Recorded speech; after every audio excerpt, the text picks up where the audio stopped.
Erzsébet, cuya traducción al español sería Isabel, nació en 1560 en Birbartor, Hungría, como miembro de una de las familias más prominentes de esa nación, considerada por ese entonces como el más salvaje de la Europa medieval. Báthory nació en el seno de una prominente nobleza protestante de Hungría. Su familia controlaba Transilvania y su tío, Esteban Báthory, era rey de Polonia. Se crió en el castillo familiar de Exet, en el actual condado de Heves, en Hungría. De los 4 a los 6 años sufría ataques de epilepsia, los cuales, debido a la época y las creencias, le atribuyeron este hecho a posesiones demoníacas. A los 11 años fue prometida con su primo Ferenc Nadasdy, conde, anteriormente barón, de 16 años. A los 12 años pasó a residir en el castillo de su prometido y nunca tuvo una buena relación con su suegra, Úrsula. A diferencia de lo que era apropiado en la época, recibió una educación buena y su cultura sobrepasaba la de la mayoría de los hombres. Era excepcional. Hablaba perfectamente el húngaro, el latín y el alemán, mientras que la mayoría de los nobles húngaros no sabían ni deletrear ni escribir. A los 15 años, el 8 de mayo de 1575, se casó con Ferenc Nadasdy, que para ese entonces contaba con 20 años de edad. Se fueron a vivir al castillo de Katish, en compañía de su suegra Úrsula y de otros miembros de la casa. El joven conde no estaba mucho por ahí.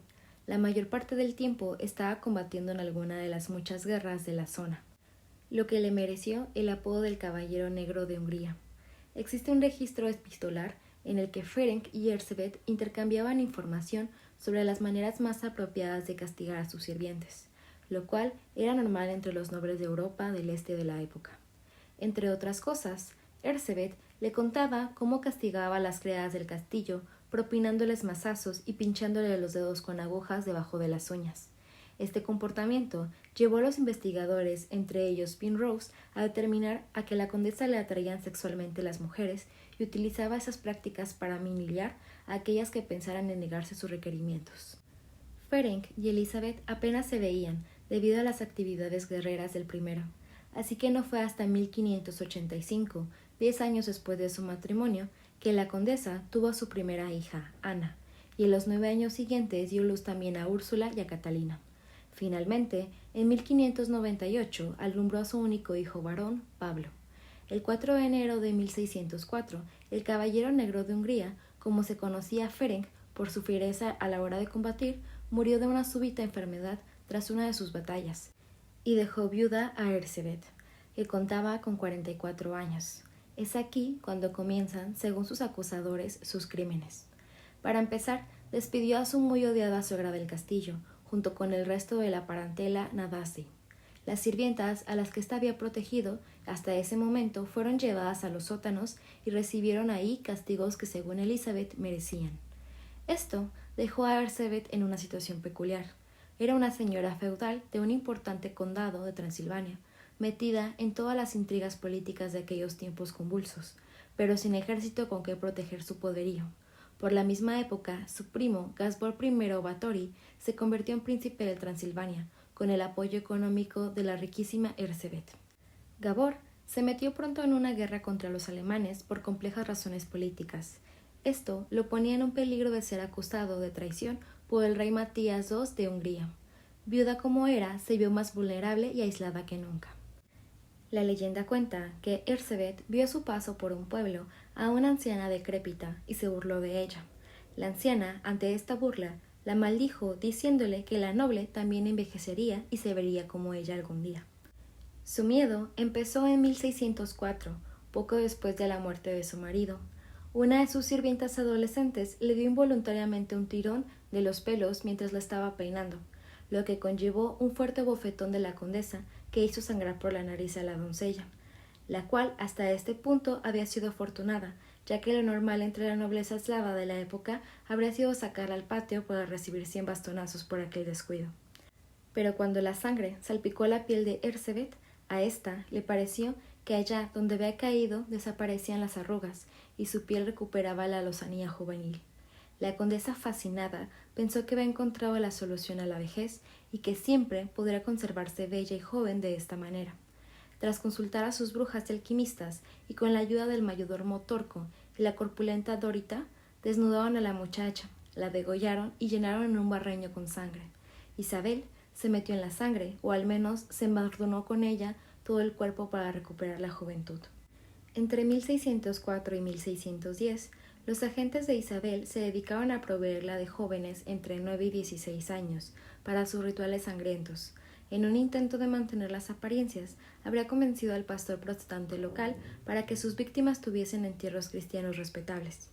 Cuando la cifra comenzó a subir, este comenzó a manifestar sus dudas. Morían demasiadas chicas por causas misteriosas y desconocidas. Así es que ella lo amenazó para que callase y comenzó a enterrar en secreto los cuerpos desangrados. Esta es, al menos, la versión de este pastor, que fue quien la denunció oficialmente al rey Matías II de Hungría a través de la curia clerical. Más adelante, en la época en la que los errores de Gabor la pusieron en una delicada situación política, Erzsébet tomó la costumbre de quemar los genitales a algunas sirvientas con velas, carbones y hierros al rojo vivo, por pura diversión. También generalizó su práctica de beber la sangre directamente mediante mordiscos en las mejillas, los hombros o los pechos. Para estas cuestiones privadas se apoyaba de la fuerza física de Dorita Sens, que aunque ya mayor seguía siendo muy capaz de inmovilizar a cualquier joven en la posición requerida. Esto ocurrió mientras estuvo en Viena. En 1609, Erzsébet, por la falta de sirvientes en la zona, como consecuencia de tantos crímenes que ya hacían desconfiar a la gente humilde, cometió el error que acabaría con ella. Utilizando sus contactos, comenzó a tomar a niñas y adolescentes de buenas familias para educarlas y que le hicieran compañía. Algunas de ellas comenzaron a morirse pronto por las mismas causas misteriosas, lo cual no era raro en aquella época, con sus elevadísimas tasas de mortalidad infantil y juvenil, pero en el internado de Katish el número de fallecimientos era demasiado alto. Ahora las víctimas eran hijas de la aristocracia menor, por lo que sus muertes eran consideradas importantes. La bruja Ana Darpulia le había prevenido que nunca tomara nobles, pero esta anciana había fallecido algún tiempo atrás. Fue su amiga Ersi Majarova, viuda de un rico granjero que vivía en la cercana localidad de Milova, quien convenció a la condesa de que no pasaría nada. Ya para el final, muchos cuerpos se ocultaban en lugares peligrosamente insensatos, como campos cercanos, silos de grano, el río que corría bajo el castillo o el jardín de verduras de la cocina. Finalmente, una de las víctimas logró escapar antes de que la matasen e informó a las autoridades religiosas. Gracias a esto comienzan los rumores, y el rey Matías II de Hungría ordena a un primo de Erzsébet, el conde palatino Jorge Turso, enemistado con ella, que tome el lugar con sus soldados y que realice una investigación en el castillo.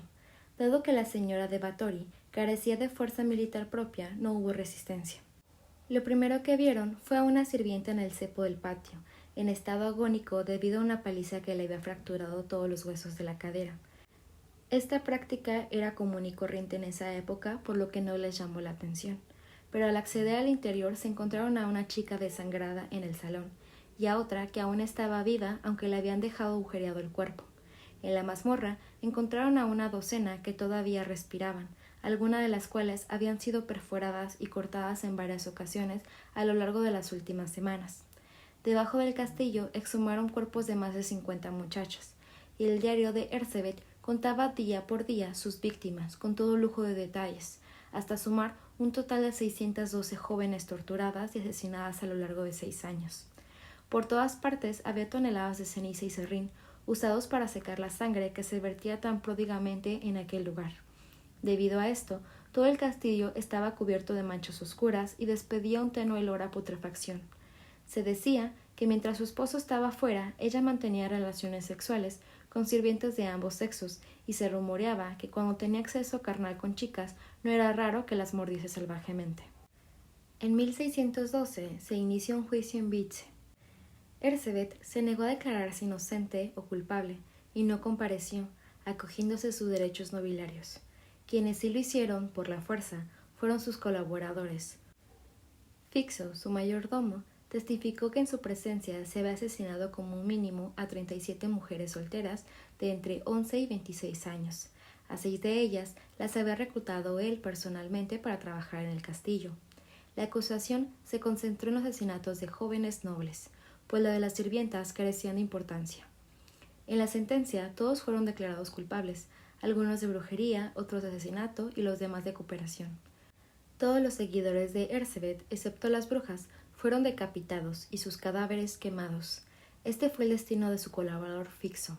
A las brujas Dorotea, Elena y Pirosca les arrancaron los dedos con tenazas al rojo vivo por haberlos empapado en sangre de cristianos y las quemaron vivas. Una burguesa de la zona, acusada de cooperación, también fue ejecutada. Katrina, que con 14 años era la más joven de las ayudantes de Elizabeth, le perdonaron la vida por la petición de una superviviente, aunque recibió 100 latigazos en el cuerpo. Pero la ley impedía que Erzsébet, una noble, fuese procesada. Fue encerrada en su castillo. Tras introducirla en sus aposentos, los albañiles sellaron puertas y ventanas, dejando tan solo un pequeño orificio para pasar la comida.